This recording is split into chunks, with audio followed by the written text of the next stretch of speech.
Qué suerte la gente que nace y sabe qué quiere ser. Pero yo diría que eso no le pasa a la mayoría. Antes las personas trabajaban 20, 30, 40 años haciendo lo mismo. Ahora las personas van a tener la oportunidad de trabajar 2, 3, 4, 5 años haciendo una cosa. Y para eso necesito entender qué es importante para mí, en qué soy bueno yo y a qué le quiero dedicar el resto de mi vida posiblemente. Y ahí viene un segundo factor importante, que no te conoces de un día a otro ni de un año a otro. Además, los seres humanos tenemos una esencia, pero también vamos evolucionando. Y cuando ya identificas, ya te conoces, ya sabes tus intereses, tus valores, tus principios, tus objetivos, a dónde quieres llegar, qué quieres hacer, cuál es tu... Si yo soy un idealista, soy un visionario y quiero lograr cosas enormes, así como esas. Pero si yo soy súper organizado, súper orientado a tareas, súper realista y me ponen a... ¿Qué tan importante crees que es la diversidad en el aspecto laboral? Tanto de profesiones, raza, etnias, creencias, forma de pensar. Los estudios respaldan que es súper positiva. Pero yo sí creo que hay culturas corporativas que no están listas, lamentablemente. Michelle, tú hace algunos años comenzaste un canal de YouTube. ¿Por qué lo comenzaste? Y mira, para un headhunter o reclutador es un poco frustrante a veces porque Quiero contarles algo. En el backend de YouTube he visto que el 85% de las personas que han visto los videos de este podcast aún no han dado clic al botón de suscribirse. Y es por eso que quiero pedirles un pequeño favor. Si han visto los videos de este podcast y les ha gustado y les han disfrutado y el video que están viendo actualmente les gusta, quiero pedirles que por favor se suscriban. Esto nos va a ayudar a escalar la producción, a escalar los invitados. Y si hacen esto, si se suscriben, quiero hacerles una promesa. Voy a asegurarme de que cada video que hacemos, de que todas las cosas que hacemos aquí, sea mejor y mejor y mejor cada día. Tenemos un trato. Por favor, revisa los links de nuestros sponsors en la descripción y así apoyarles el trabajo que estamos haciendo. Michelle, ¿cómo podrías resumir qué es lo que haces y por qué lo haces? hola Javier, qué gusto. Yo te diría que hago lo que hago porque me apasiona el talento. Creo que cada persona tiene algo especial y creo que muchas personas tienen un potencial como escondido que tal vez no es muy evidente para las personas y por eso me enamoré de lo que hago y por eso mi principal pasión te diría que es identificar, ver, encontrar y potenciar el talento de las personas. ¿Qué significa eso exactamente? Mira, potencial prácticamente es desarrollar. Entonces es un tema súper complejo que toma muchísimo tiempo. Creo que todo empieza en el autoconocimiento. Y esa te diría que es la principal falencia que yo he visto en las personas, que no se conocen a sí mismas. Entonces les cuesta mucho, eh, por ende, saber en qué serían buenas o qué les gustaría hacer. Y todo parte desde allí.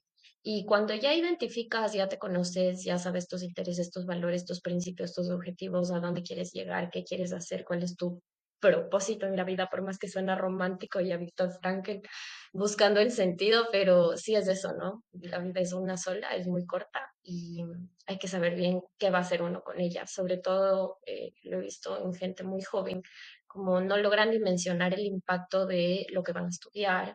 Me he dedicado mucho a temas de empleo. De hecho, en este mismo momento estoy tratando de vincular temáticas del empleo con mi trabajo final de tesis, que es en filosofía política y economía. Entonces, la gente no dimensiona el impacto de lo que voy a estudiar, cuál va a ser mi primer trabajo, mi segundo, mi tercero, y cómo eso va a ocupar gran parte de mi vida. Entonces, es un trayecto muy largo que podemos ir profundizando a lo largo de esta conversación. ¿Tú te refieres a que tal vez las personas cuando son jóvenes, cuando están, digamos, saliendo de la universidad, cuando están buscando su primer trabajo, no pueden o no suelen encontrarle un sentido a lo que están haciendo? Y por eso es como que después, quizá cuando están trabajando, es como que tienen cierto tipo de inconvenientes. Te diría que en la sociedad en general ha ido cambiando muchísimo, pero tenemos sesgos. Sobre qué vamos a hacer en nuestra vida, sobre qué importa realmente en la vida. Y creo que hay muchísimos factores que influencian eso. Uno de ellos, y clarísimo, son las redes sociales.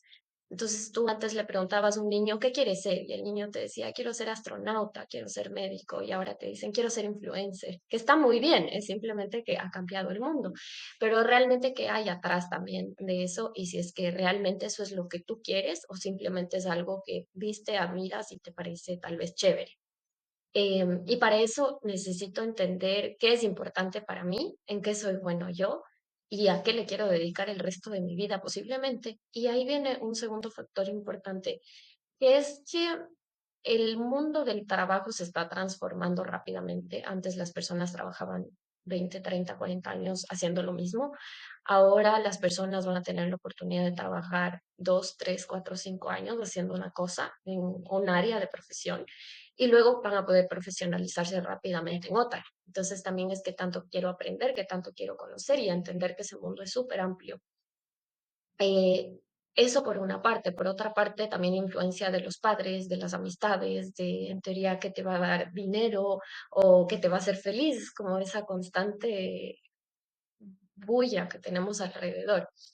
Pero también está el qué quiero hacer yo de verdad. Y para eso sí necesito una introspección. Te digo, hay muchísima gente, me incluyo, que no naces y digo más bien qué suerte la gente que nace y sabe qué quiere ser, ¿no es cierto? Desde el principio es como que ya nació con el chip incorporado en la pasión. Pasa muchísimo con los artistas, que desde pequeños ya son buenos, ¿no es cierto? Actuando o tal vez tocando instrumentos y saben que esa es su pasión, se dedican a eso el resto de su vida y son muy felices. Pero yo diría que eso no le pasa a la mayoría de la gente. La mayoría de la gente está como tratando de descubrir qué va a hacer con su vida para que su vida también le dé como ese sentimiento de que estoy lleno, de que estoy haciendo algo que me gusta y algo que vale la pena y quizá que contribuya al mundo.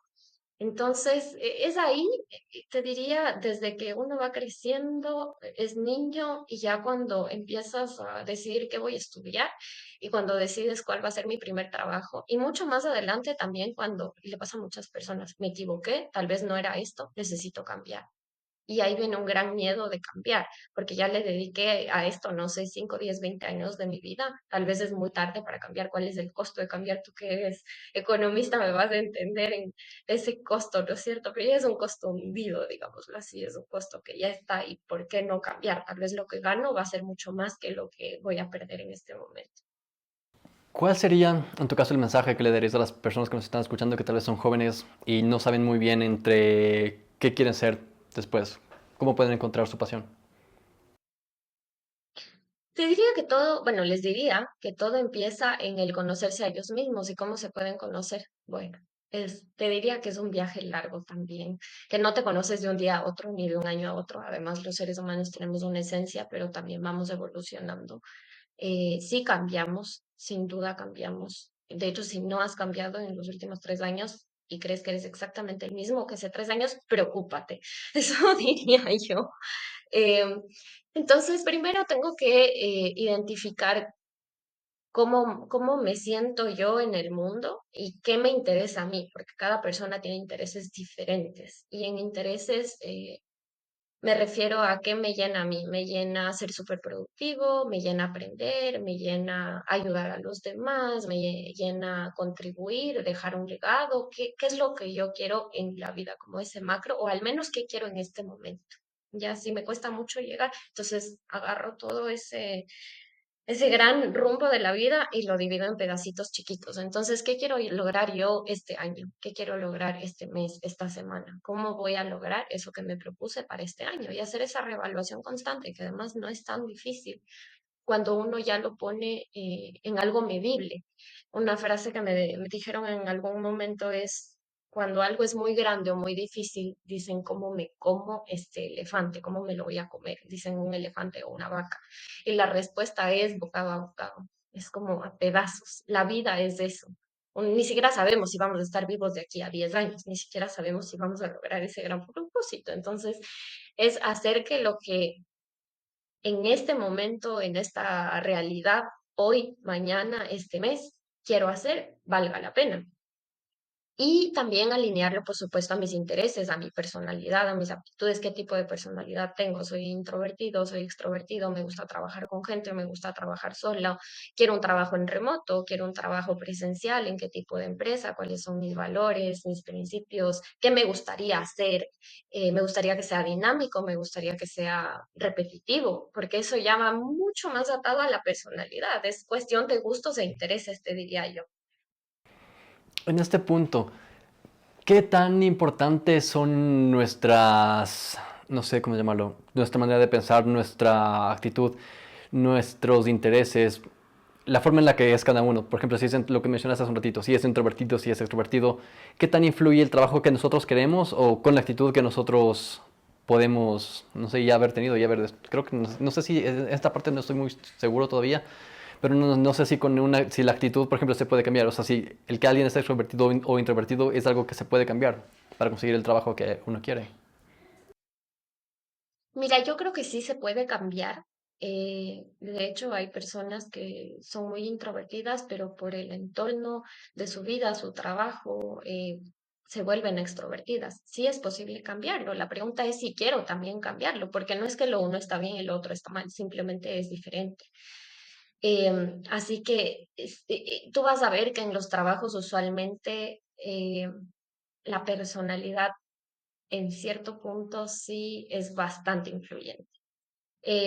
Por ejemplo, ves a abogados, ¿no es cierto? Los abogados son como con esta personalidad bastante fuerte, usualmente dominante, les gusta vestirse bien, inclusive cómo te vistes va un poco de la mano de tu personalidad, cosas tan chiquitas que uno creería que no importa. Usualmente no es el 100% de las veces, pero casi el 99% de las veces es raro que a un abogado se siente incómodo con una corbata, pero tal vez para otro tipo de personas sí va a ser incómodo ponerse una corbata. Así que sí, usualmente va muy influenciado del tipo de personalidad, si yo quiero trabajar con gente o si quiero trabajar creando cosas, con máquinas, si estoy orientado hacia las tareas o si estoy orientado hacia los objetivos, como decimos en un poco del mundo empresarial, si es que soy muy de tierra, o sea, muy aterrizado en la realidad, o si soy un idealista y me gusta volar por los cielos y quiero llegar súper alto.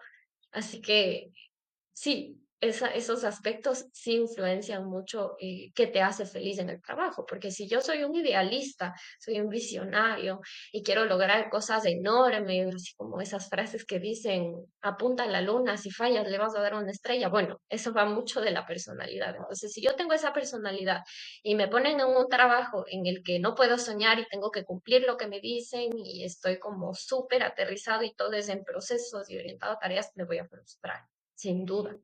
Pero si yo soy súper organizado, súper orientado a tareas, súper realista y me ponen a que vea la visión de aquí a 10 años y que cree que no vi que es como un poco contrapuesto, entonces tal vez me voy a sentir incómodo, que también puede ser un reto personal interesante, pero tal vez no es lo ideal. Y ahí yo creo que nadie es dueño de la verdad, pero sí hay modelos que dicen que es mejor potenciar tus fortalezas y que va a ser mucho más sencillo antes que tratar de tus debilidades convertirlas en fortalezas. Sin duda, eso lleva mucho más tiempo, más esfuerzo y por ende mayor resistencia.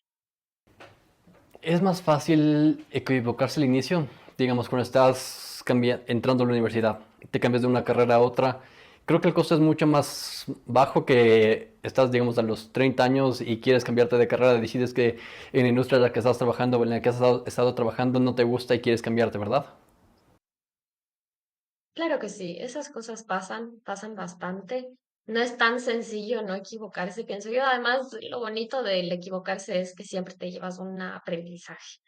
Eh, Así que yo no creo que el error o el equivocarse sea algo negativo per se. Creo que hay algo positivo en eso también. O tal vez si no lo hacías, no te dabas cuenta que era lo que realmente querías. Bien. Así que creo que es parte del camino. Sin duda, el costo de hacerlo mucho después va a ser más alto que hacerlo al principio. Pero también el mercado laboral en eso está apoyando muchísimo, inclusive la educación. Ahora todo es como mucho más rápido, más veloz. No hace falta que hagas todo un pregrado para aprender de marketing o de alguna otra, casi que te diría cualquier temática. Puedes hacerlo online, puedes hacerlo en un par de años. También importa mucho la dedicación, la autodisciplina. Em, yo creo que la verdad en el mundo hay muchísimas oportunidades y depende lo que uno quiera hacer. Claro que no es tan fácil, es más fácil decirlo que hacerlo, pero creo que siempre hay una manera, creo que sí se puede lograr. ¿Por qué tú crees que las personas renuncian a su puesto de trabajo? Mm. Los motivos creo que pueden ser muy amplios, diversos, variados. Según estudios, dicen que muchas veces es por el liderazgo de las jefaturas. eh, Creo que eso es verdad también, lo he visto en la práctica, pero los motivos pueden ser muy amplios, demasiado. Depende en qué contexto. Cuando yo creo que sí deben renunciar es cuando un trabajo va en contra de tus valores o tus principios, te piden que hagas algo que tal vez no está bien o estás mirando cosas que no están bien. Cuando te hacen feliz, sea porque está afectando tu salud, tu paz mental, tu salud físicamente también, el burnout, ahora que hay tanto. Eh, Y también el saber que no hay que echar la culpa al trabajo, o sea, uno también tiene que asumir su responsabilidad. Entonces, si yo estoy burned out porque soy workaholic, es mi problema. ¿No es cierto? Y también tengo que aprender a manejar qué puedo hacer, qué puedo dar, a decir no, a controlar mis tiempos, mi productividad, a dormir bien, a ejercitarme, a alimentarme bien. O sea, es una gran responsabilidad de la parte individual. Entonces, creo que no siempre se puede culpar al 100% al trabajo porque el trabajo es una relación finalmente y como sabemos la relación es de dos. Entonces está por una parte el trabajo y está por otra parte yo como individuo. Em, Así que los motivos pueden ser súper amplios, pero te diría que lo que he visto en general es eso. Y también cuando ya no tienes oportunidades de crecimiento, cuando ya estás limitado, ya no te sientes retado, cuando el ser humano no tiene retos, automáticamente genera desmotivación. Y saber que la motivación muchas veces también es intrínseca. Entonces, si mi trabajo ya no me reta, tal vez qué puedo hacer yo para que me rete.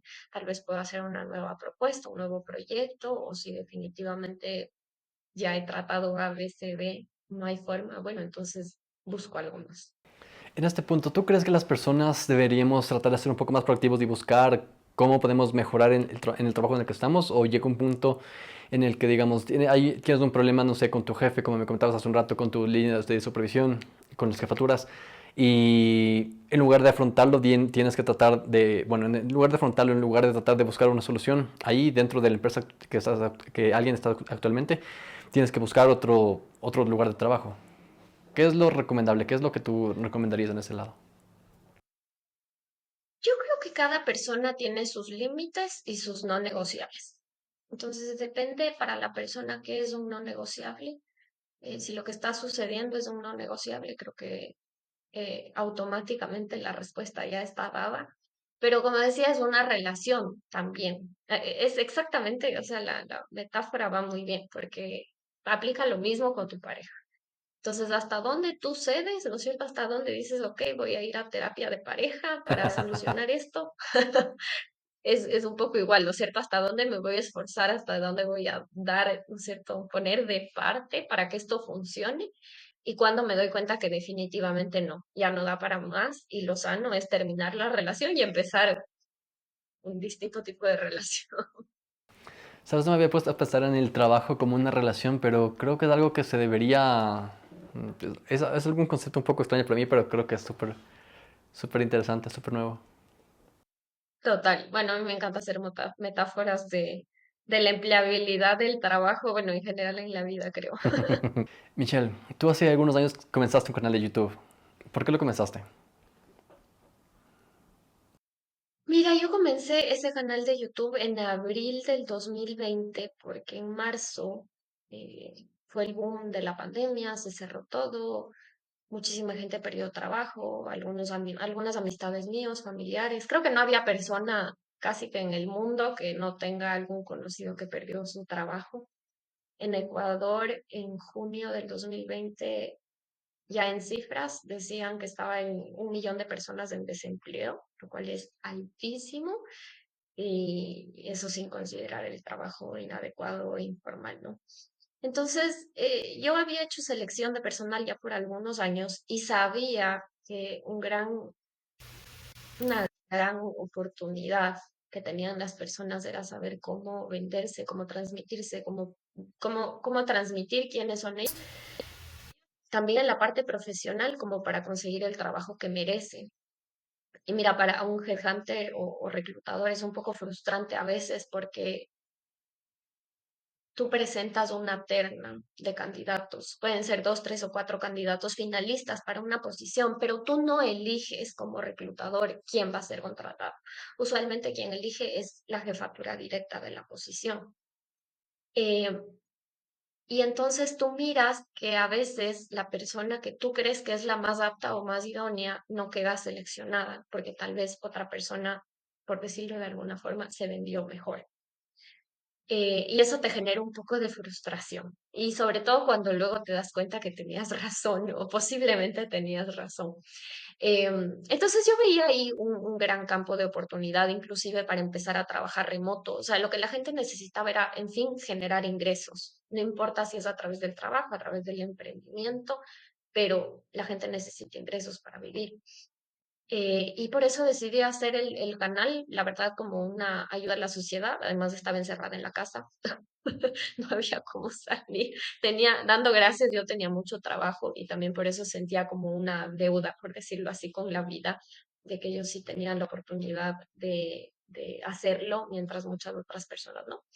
Así que por eso me lancé y decidí hacer el canal y lo mantuve activo, súper activo, como por un año y medio.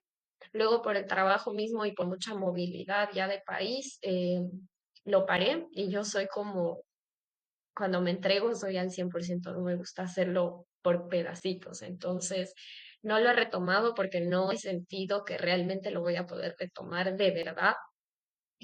Pero bueno, me alegra mucho saber que igual los videos quedan ahí y así como este podcast también podrán ayudar a las personas de aquí a una semana o de aquí inclusive a 3, 5 años. Eso es lo bonito que finalmente sigue teniendo un impacto positivo.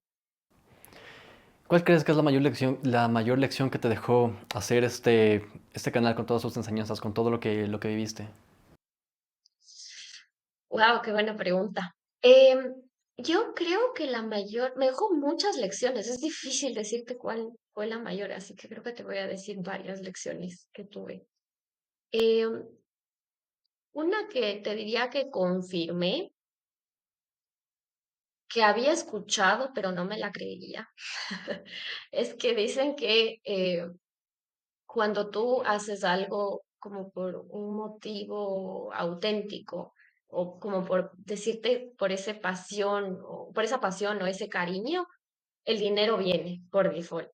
Ya, es como muy romántico escuchar eso. Entonces yo no me la creía tanto. Y no en el 100% de los casos, debo decir. Pero yo sí viví esa realidad con el canal, porque cuando empecé lo hice auténticamente por ayudar y decía, ojalá lo pueda ver gente que lo necesite. em, pero nunca pensé que iba a llegar a generar algún ingreso con eso. Es más, veía el mínimo para generar ingreso y para mí era inalcanzable. O sea, era una cosa que yo decía imposible. Eso no, ni lo pensé realmente. Y curiosamente al noveno mes sobrepasé esa línea y mi canal se convirtió en, digamos, podía ya monetizar.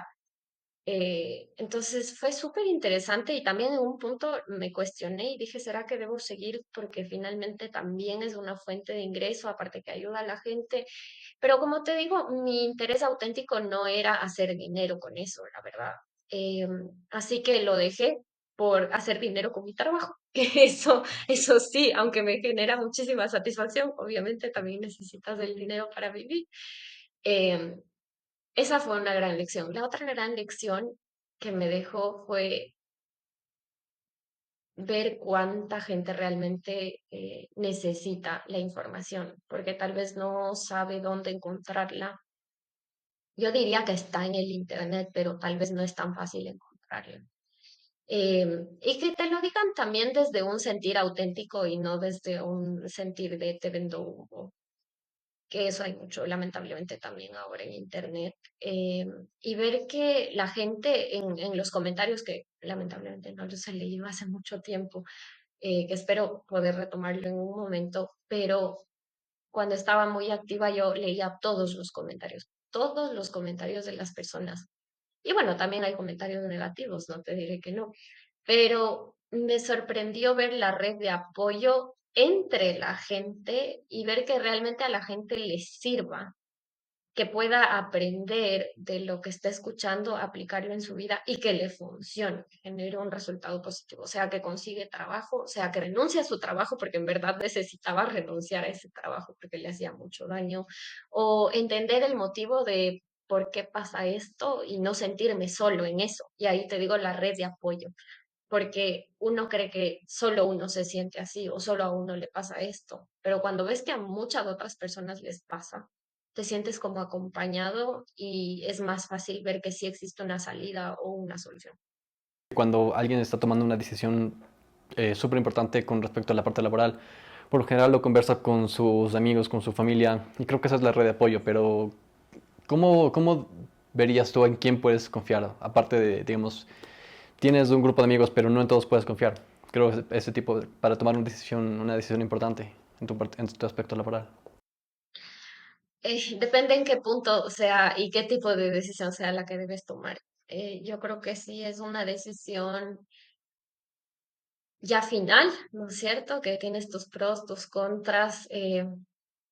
Tal vez la gente de confianza tuya, la gente que te quiere, que te va a dar quizá un consejo, una guía auténtica por tu bien. Y también creo que es importante saber escuchar a alguien que tú crees que haría lo correcto o que ya hizo lo correcto, que tal vez ya recorrió ese camino antes y lo logró, porque a veces cometemos el error de preguntar cosas personales a quien no corresponde. Y puede ser muy evidente con un ejemplo de si me duele la muela, no le voy a ir a preguntar al oftalmólogo. No es cierto, le voy a ir a preguntar al dentista específicamente, porque es especialista en el tema. Entonces, a veces también pasa inconscientemente que por el cariño que le tenemos a alguien generamos un sesgo y nos podemos dejar aconsejar de una persona que tal vez no es la mejor consejera en ese tema. Em, pero bueno, esa pregunta que me haces es casi que filosófica, así que yo no me atrevería a profundizar mucho más en eso hasta llegaría hasta ese punto, te diría yo. Parte de los miedos que nosotros tenemos cuando queremos abandonar una relación, un trabajo, algo que no nos llena lo suficiente, es del que quizá no vamos a encontrar otro. Y eso es algo que yo lo he notado cuando estaba trabajando hace algún tiempo en una institución financiera. Y creo que noté tal vez ahí la diferencia en cuanto a la edad. Había personas que eran más, o sea, compañeros míos de la misma área que eran más jóvenes que yo y no tienen miedo en renunciar. Renunciaban como que no me gusta este trabajo de la semana y me voy. ¿Tú crees que tal vez un poco la parte de la parte cultural, la parte de cómo fuimos creados, diferentes tipos de generaciones, tiene un impacto ya en el aspecto laboral? Mira, creo que sí tiene un impacto, pero creo que también hay otras aristas que tienen un impacto. Es sin duda para la gente más joven es más fácil renunciar y decir, bueno, no me importa si no tengo trabajo, renuncio y ya veo qué hago y ya busco, ¿no es cierto? Pero también hay que considerar que quizá la gente más joven, gran parte no tiene una familia que depende del ingreso que tiene esa persona. Entonces, si soy solo yo, es mucho más fácil también tomar esa decisión, pero si tengo cinco bocas que alimentar, de pronto ya no es tan fácil. Em, entonces creo que sí influencia también la parte de la generación, porque las anteriores generaciones también valoraban muchísimo más el trabajo a largo plazo, el sentir esa estabilidad.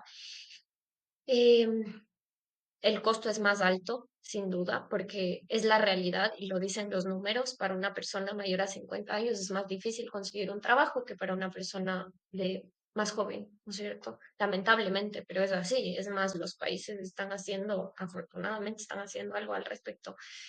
Algunos generando incentivos tributarios para las empresas que contratan personas mayores, se han hecho programas. Hay una película lindísima en la que se me escapa el nombre en este momento, pero una persona de la tercera edad entra a una empresa como pasante y eso se ha inspirado mucho a que las empresas realmente lo hagan. Em, pero sí, el costo yo creo que no debemos juzgar bajo ninguna posibilidad, porque es difícil entender qué realidad está viviendo la otra persona, entender que el costo para esa persona puede ser más alto, pero lo que yo creo es que siempre hay algo más. O sea, es normal sentir miedo, te digo, con otro ejemplo, quizá para una mujer que eh, se divorcia, ¿no es cierto?, ya a una edad avanzada y siente que tal vez se va a quedar sola el resto de su vida, o puede ser a un hombre igual. eh, y tal vez no quieres dejar esa relación porque no quieres, tienes miedo a quedarte solo el resto de tu vida, pero siempre hay. Asimismo, tú ves casos de matrimonios a los 70 80 90 años, o sea, no es imposible. Es difícil, sí, pero no es imposible. Y ahí es un tema de quizá poner en una balanza que pesa más para la persona. ¿Qué tan importante crees que es la diversidad en el aspecto laboral, tanto de profesiones, raza, etnias, creencias, forma de pensar? Ujú. Súper importante. Mira, los estudios dicen que realmente es súper positiva, tiene efectos en la creatividad, en la productividad, en el desempeño. Eh, digamos, los estudios respaldan que es súper positiva. Pero yo sí creo que hay culturas corporativas que no están listas para recibirla, lamentablemente. Porque puede ser quizás hasta inconsciente. Y esta es como un poco la sombra o la cara oscura de la que nadie quiere hablar, pero es que es la realidad. Y es que hay empresas que, por ejemplo, no les gusta contratar gente mayor, o no les gusta contratar gente joven, o no les gusta contratar gente con discapacidad.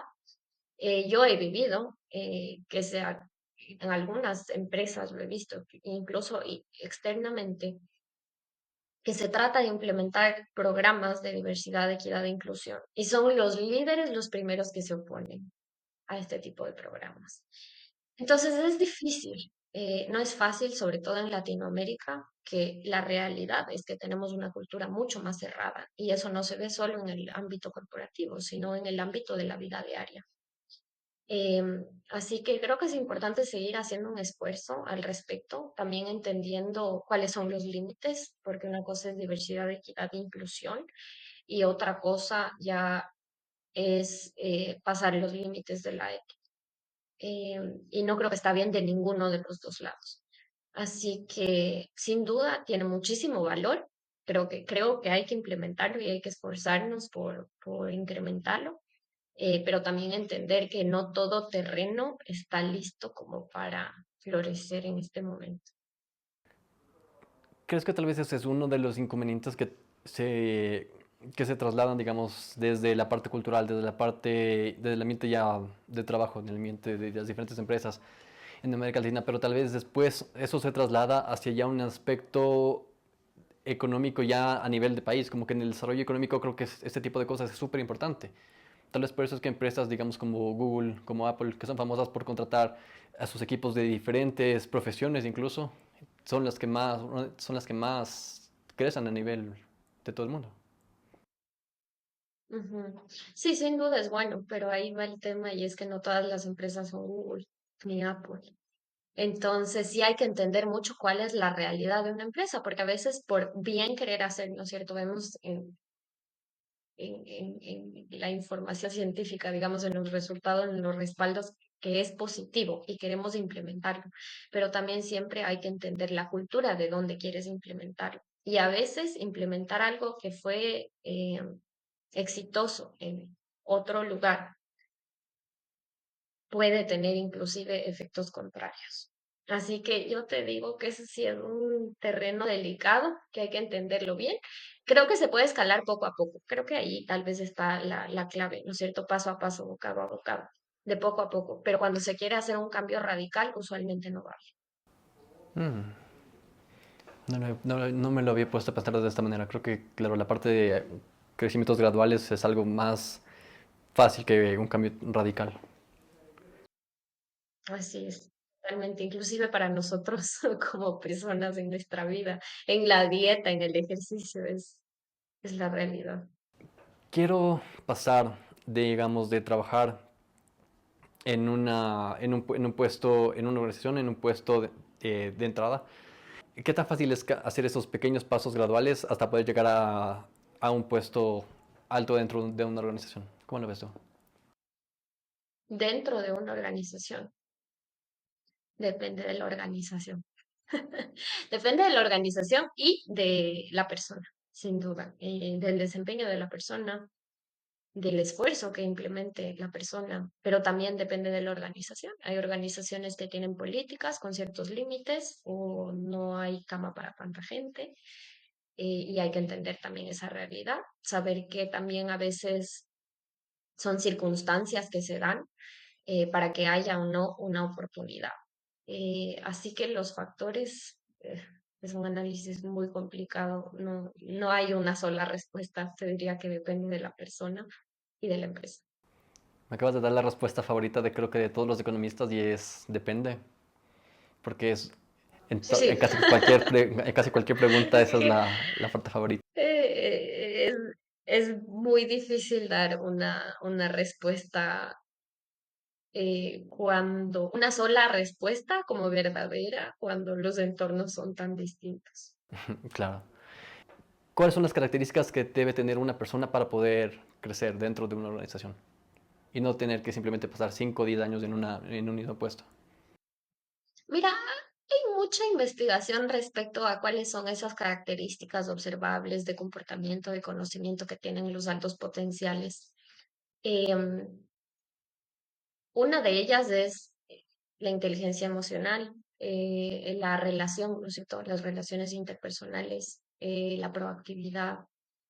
Te diría que también, yo te diría que aparte de todos estos estudios que hay montones, pueden preguntarle a Google, a ChatGPT y van a encontrar el listado de 20, 30, 50 habilidades, pero lo que no creo que vas a encontrar, y te diría por la experiencia de lo que he visto y he vivido, necesitas dos factores muy importantes. Digamos que tienes todas esas competencias, que además es casi imposible porque tienes que ser como un Superman para tenerlas todas, pero bueno, digamos que tienes la mayoría. Necesitas un líder que crea en ti. Si no tienes un líder que crea en ti, tal vez no tu líder directo, pero algún líder dentro de la organización importante que tenga capacidad de decisión, que crea en ti, y necesitas visibilidad para que lo que ese líder ve en ti lo puedan ver los demás. Sin esos dos factores es casi imposible que logres crecer. Es muy difícil. Es como una tarea titánica. Así que eso es lo que no vas a encontrar en ChatGPT o en Google y te puedo sumar a la lista. ¿Cómo encuentras este tipo de relaciones y cómo logras ese aspecto de visibilidad?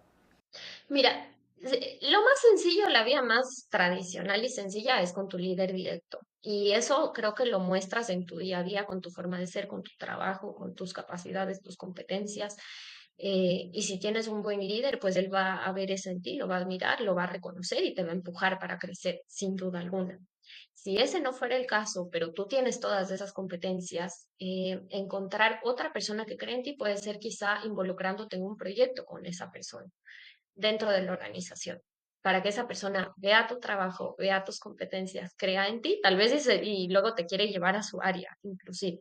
Entonces, esa es como la segunda opción, si no es directamente con tu líder, pero sí necesitas alguien que te jale, ¿no es cierto? Que te dé como ese empujoncito y esa oportunidad. Y usualmente, por estructura, eso viene jerárquicamente un poco más arriba.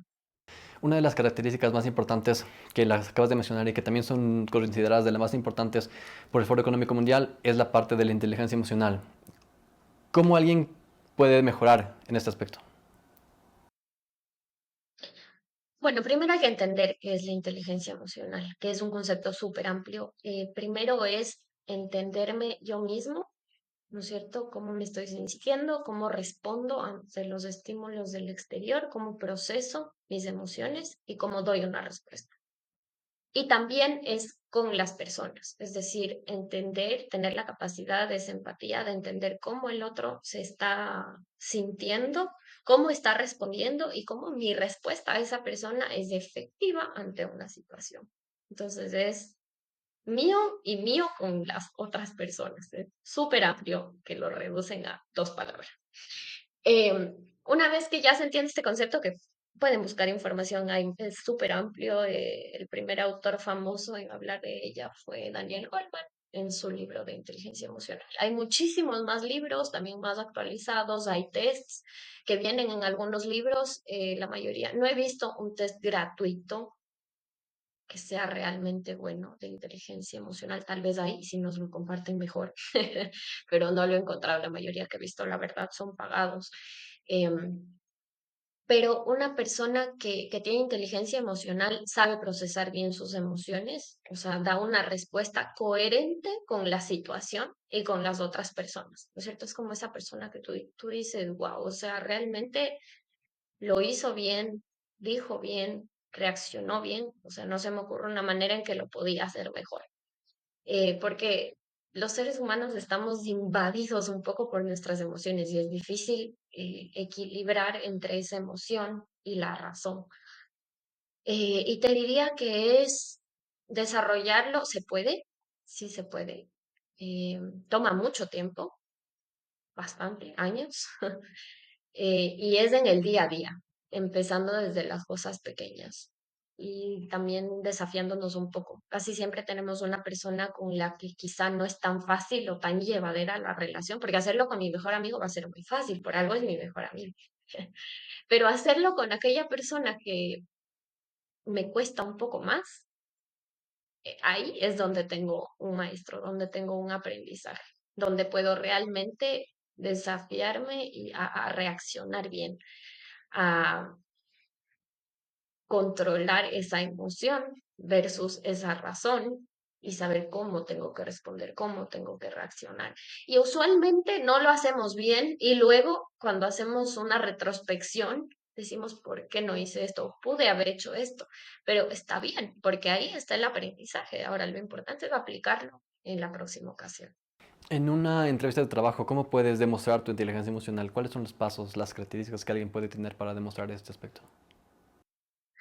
Mira, es imposible que te pregunten, bueno, y cuéntame cómo es tu inteligencia emocional y que te digan, ah, es fantástica, buenísima, eso no sucede.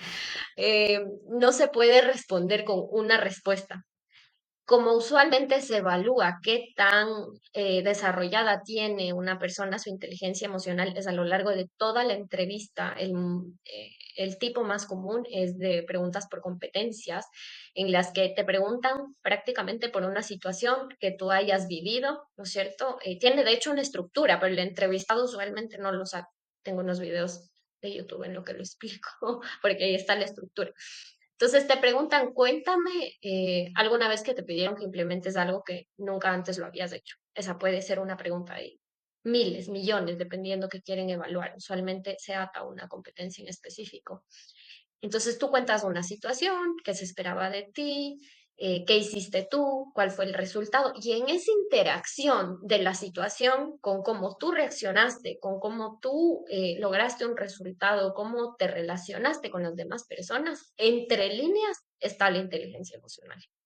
Entonces es un análisis, te diría, amplio de todas las respuestas de cómo esta persona actuó frente a determinada situación para entender un poquito, así una leve pincelada de más o menos por dónde está ubicada su inteligencia emocional. Aparte del relacionamiento que existe entre el entrevistado y el entrevistador. Pero en este aspecto, la persona que está realizando la entrevista, ¿le evalúa de qué manera? Inteligencia emocional, digamos, como tú decías, alto, bajo, medio, ¿cómo lo evalúan? Depende, depende qué escala tengan internamente en la organización. Puede ser alto, medio, bajo, puede ser del 1 al 10, del 1 al 5, del 1 al 7. Em, Usualmente sí es recomendable y se trata de ponerle un número, o sea, traducir eso que yo te diría que es un poco titánico la tarea de no meter la subjetividad y tratar de hacer un proceso lo más objetivo posible porque los seres humanos estamos llenos de sesgos y ese es precisamente nuestro trabajo, luchar contra esos sesgos y que la entrevista que le hago a una persona también sea equivalente a la entrevista que le hago al otro candidato. Yo no puedo hacerle una entrevista al uno, otra entrevista al otro, otra entrevista al otro, porque entonces estoy evaluando cosas diferentes. Así que la escala depende totalmente de la organización y claro, todo está traducido a comportamientos observables también. Entonces, ¿qué como organización definimos que es inteligencia emocional? ¿Qué comportamientos debo estar observando aquí? Ujú. Es un poco amplio el tema. Una de las cosas que comenzamos antes de comenzar la entrevista fue la parte del contexto. Y eso creo que esa creo que es de mis preguntas favoritas. Es la pregunta con la que con la cual por lo general inicio el podcast. Y en este caso quiero preguntarte con respecto cuando alguien va a hacer una entrevista de trabajo.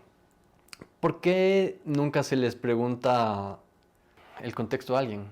Por ejemplo, creo que si tenemos a dos candidatos, el uno en el que todo le salió, digamos, va a la entrevista y o sea, estado mental creo que no tiene ningún inconveniente porque todo le ha pasado bien hasta ahora, pero otra persona puede que esté necesitado de un empleo, puede que no haya tenido un buen día, no sé, que se haya atrasado el transporte en el que iba a la entrevista, que se le haya tenido regalo café en la corbata, tuvo que cambiarse y ese tipo de cosas.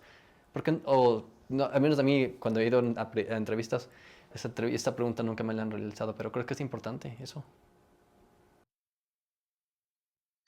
Mira, es importante, pero no tanto, lamentablemente. Yo a veces la hago, no siempre, em, pero finalmente lo que importa es el resultado. Es como decirte, los jugadores de fútbol, ¿no es cierto? Puede ser que tuvieron un pésimo día, pero finalmente lo que importa es lo que pasa en la cancha.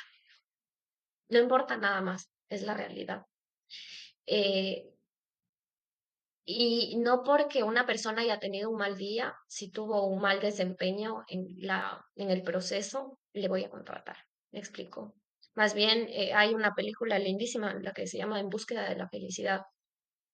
Eh, el actor principal tiene todo en su contra, y logra conseguir el empleo. Entonces es eso, es ya la resiliencia también de cada uno, de cada persona. Es imposible que todos tengan un buen día todos los días. Hasta el entrevistador mismo puede tener un pésimo día. Y ahí también es nuestro trabajo saber, ok, tuve un mal día, ¿cómo voy a hacer para que esto no me influencie en la entrevista que voy a hacer y que no me sesgue de que el candidato no es el correcto, porque tal vez sí lo es? ¿Cómo voy a ser objetivo en mi trabajo? Entonces, te diría que importa, pero no tanto. Eso no va a cambiar el resultado. ¿Cómo puedes tratar de dejar esas cosas de lado? ¿Hay algún consejo, no sé, que nos puedas dar? Diría que un poco ahí va la inteligencia emocional. Eh, Creo que no es fácil, eh, es mucho de un estado mental también, mucho del estar presente. Eh, es complicado, mira, es un tema tan profundo, te diría ya, si me pongo a pensar en unas cosas tremendas, o estoy ya como psicóloga, pero si tuviste un pésimo día y crees que por eso la entrevista no te fue bien en una entrevista y crees que por eso no te contrataron, que además las probabilidades no sé si son tan altas que sea específicamente solo por eso. Tal vez hubo algo más que tú no estás considerando. Tal vez no fue, es muy difícil atribuirlo a eso, además no puedes medirlo. Es imposible medirlo, no podrías medirlo. Eh,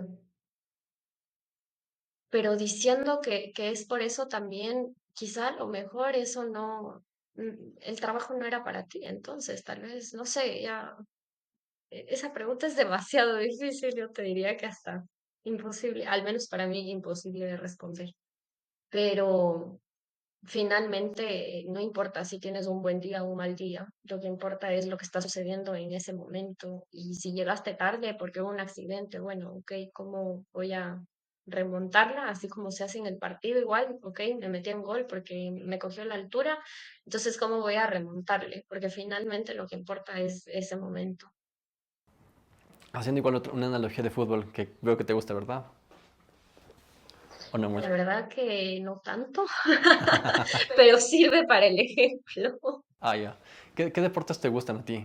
Deportes, a ver, de deportes me gusta el tenis, me parece una dinámica interesante, sobre todo porque solo eres tú contigo y el adversario, ¿no es cierto? No hay un equipo de por medio, digámoslo así. Por otra parte, me parece interesante el básquet, porque ahí sí hay un equipo de por medio. El fútbol, curiosamente, no le tengo tanto cariño, me, me- no me encanta. El polo. Admiro mucho quienes hacen polo porque amo los caballos y me parece impresionante hacer un deporte encima de un caballo. O sea, me parece ya algo realmente impactante. la natación. La verdad, yo admiro todos los deportes, porque yo creo que para ser un deportista reconocido, tienes que perseguir la excelencia y eso requiere muchísimo esfuerzo, muchísima disciplina. Yo creo que hay virtud absolutamente en todos los deportes. Ningún deporte es fácil, todos son difíciles. Así que me gusta a todos, pero te diría que tal vez de esos tres como tengo mayor afinidad para sentarme a ver un partido. Chévere. Y justo esto te pregunto porque, ¿qué tan importantes crees que son la parte de las dinámicas, no sé si llamarlo dinámica, pero la dinámica grupal de cómo una persona se desarrolla, se desenvuelve? Entonces, si prefiere jugar, por ejemplo, deportes individuales o deportes más colectivos, porque esta pregunta la he escuchado bastante en entrevistas. Sí, sí puede haber una relación ahí. Difícil decir si súper directa o qué tanto pesa también, pero sin duda. Pero yo creo que una persona que hace deporte y más aún si es que es de alto rendimiento, tiene muchísima virtud. O sea, ha pasado por caminos que pocos han pasado, porque como te decía, requiere muchísima disciplina. Así que yo valoro mucho si una persona hace deporte y lo hace con frecuencia, con empeño, con esmero, con esfuerzo, porque es control mental también. Es ir a entrenar cuando no quieres entrenar, es comer bien cuando no quieres comer bien, es enfrentarte a ti mismo, es decirte si puedo cuando sientes que ya no puedes. Eh, Así que sí, sin, no sé si es directamente que si, digamos, juega tenis y no juega fútbol, entonces no le gusta el trabajo de equipo para nada. No, no puede ser así la relación. Quizá hay una ligera influencia de que la persona, si tal juega fútbol y le encanta como estar en grupo, tal vez es muy sociable, tal vez, pero aún así tendrías que validarlo con al menos unas tres preguntas más. ¿Cuál crees que es el futuro de los currículums? Y justo con uno de los anteriores invitados que conversábamos que el currículum potencialmente va a quedar obsoleto. ¿Cómo lo ves tú? Mira, yo creo que es difícil predecir exactamente qué va a pasar porque el mercado, lo que sí creo que va a pasar es que el mercado laboral va a tener unos cambios dramáticos súper fuertes. LinkedIn en poco tiempo ya llegó al 1 billion users. Hace poco tenía 650 millones. Hace poco te digo, hace 2 años me parece. Entonces ha crecido muchísimo en estos últimos años. Em, y yo creo que ahora depende de la posición, por supuesto, pero al menos para perfiles, digamos, un poco en áreas como de marketing, finanzas, administrativos, de negocios, creo que importa más el perfil de LinkedIn que el CV. Ahora también depende, si te piden el CV, pues lo que importa es el CV, sin duda. Tal vez llegue a desaparecer, no estoy segura. Hay algunas metodologías innovadoras ahora, métodos, mejor dicho, innovadores como el video se ve o hacerlo interactivo, que me parece genial, ¿no es cierto? Te denota un poco quizá características de esa personalidad creativa. Lo utilizan muchísimo diseñadores gráficos también. Em, es curioso porque el CV se utiliza más en Latinoamérica y en Europa, pero por ejemplo países como Estados Unidos utilizan el resume, igual en Canadá, y es como mucho más parco, más directo, más concreto. Creo que también es una clara transmisión de la cultura. Eh, um, pero finalmente no creo que es tan relevante el medio, ¿no es cierto? Más que el contenido. Yo creo que lo más importante siempre va a ser el contenido. Chévere. Y bueno, Michelle, hemos llegado a la parte del podcast en la que la tradición del podcast es que el invitado deja una pregunta para el siguiente invitado sin saber para quién le está dejando. Y la pregunta que Ya. te dejaron a ti fue, ¿cuál fue la última vez que hiciste algo por alguien más? Mm, Te diría que ya estamos hoy, estoy un poco perdida. Domingo, esta misma semana. Te diría que esta misma semana, eh, a ver, ¿esperan a una respuesta inspiradora o la más reciente? La que tú prefieras, no hay problema en eso. A ver, te voy a dar las dos. La inspiradora, porque justo me acordaba de esta experiencia hace poco. Y es que en un trabajo que yo tuve hace muchísimos años, yo era mesera en un restaurante en mis 18 años y descubrí que una persona estaba haciendo algo incorrecto y despidieron a esa persona. Luego de unos años me la encontré en la calle y me pidió dinero. Y yo sabía que esa persona no me lo iba a pagar, pero igual se la presté porque, no sé, me ganó la bondad, digámoslo así, me ganó el altruismo finalmente de saber que yo sí podía adquirir lo que esa persona necesitaba adquirir en ese momento sin mayor problema y que esa persona de verdad le costaba mucho. Eh, Efectivamente no me lo pagó. Y luego hace poco me encontré con esta persona en un restaurante. eh, y esta persona o sea, me pidió conversar un rato conmigo y entre lágrimas me agradeció por ese acto, por haberle ayudado cuando esa persona más lo necesitaba, a pesar de que esa persona no se portó bien, digámoslo así. Y se ofreció pagar mi cuenta, no le acepté, pero sí le acepté una copita de champán que me brindó.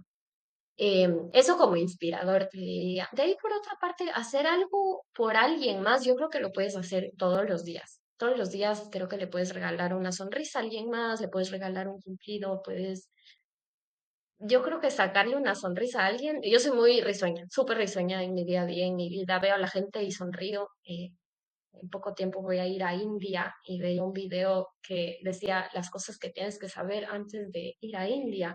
Y decía, si alguien te sonríe, sobre todo un hombre, y si tú eres mujer, no le sonrías de vuelta. Y yo, ¿qué? Porque para mí es muy natural ver a alguien y sonreír. Así es mi personalidad. También depende del contexto, pero te digo, caminando por la calle o en un restaurante soy así.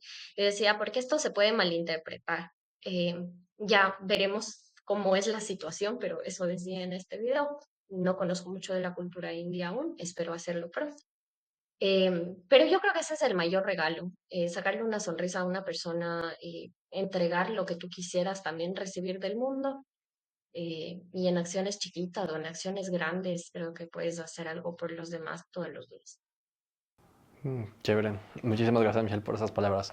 Y bueno, creo que me queda solamente una pregunta más por hacerte. Y es, ¿cómo alguien puede estar en un mejor estado mental para ir hacia una entrevista? Ujú. Súper. Verás, yo creo que cada cosa cuenta. O sea, creo que para ir a una entrevista hay, no sé, 100 aspectos que cubrir. Tal vez con esto cubres un poquito, ¿no es cierto? Quizá un 2%, pero igual ayuda, así que si pueden hacerlo, es mejor. Eh, las recomendaciones que yo doy usualmente es dormir bien el día anterior. Y dormir bien depende de cada persona. Hay personas que dormir bien es 4 horas, otras 6, otras 8, otras 10. Lo que tú necesites dormir, duerme esa cantidad de horas, ni más ni menos, porque puede ser contraproducente. Ir muy preparado, porque eso va a generar autoconfianza en ti mismo. Entonces vas a ir con esa seguridad que necesitas transmitir. Y algo que sucede mucho es que cuando uno cree o piensa algo, también lo transmite a través del lenguaje corporal. Entonces, si lo que tú crees y sientes mentalmente lo estás transmitiendo con tu lenguaje corporal y eso es seguridad y autoconfianza, tendrás por ahí otro punto ganado. Sin duda, comer bien, de preferencia comer algo saludable y con un tiempo de espacio para que tu sistema no esté digiriendo en ese momento es tan clave como comer antes de dormir. Cuando comes antes de dormir, no duermes tan bien, tu sistema está digiriendo la comida, no descansas tan bien. Puede ser no tan obvio para la gente que lo hace todos los días, pero si cambias de esos hábitos te das cuenta que realmente hay una diferencia. Entonces, comer sí, quizá unas 4 horas antes, tampoco que tengas hambre, porque eso al contrario te puede poner mal genio, ¿verdad? Creo que es mucho cuestión de actitud. Entonces tú tienes que estar en una actitud, en un estado mental contento, alegre, tienes que transmitir la mejor versión de ti. Esto para nada quiere decir mentir, es simplemente transmitir la mejor versión de ti, ¿no es cierto?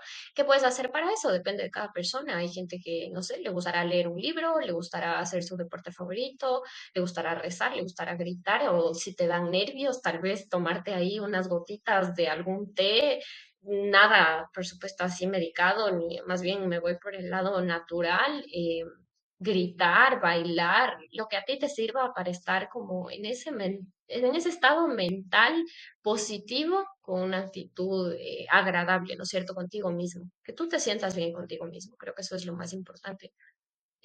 Sí, hay recomendaciones de que puedes hacer un ligero ejercicio, sobre todo si es una entrevista online, porque no es lo mismo transmitir a través de la presencialidad que online. Entonces, online necesitas como ser un poquito más enérgico y cuidar otro tipo de detalles. Pero creo que de manera general esos son como los tips que puedes implementar para que te vaya bien antes de una entrevista. Chévere, Michelle. Muchísimas gracias por todo tu tiempo, en este caso, para venir a este podcast. De verdad te lo agradezco. Muchas gracias. Con todo gusto, Javier. Muchísimas gracias a ti. Hemos descubierto que a las personas que ven nuestros videos, por lo general, les gusta uno de los últimos episodios que hemos realizado en este podcast. Te hemos dejado los links en esa parte para que puedas explorarlos.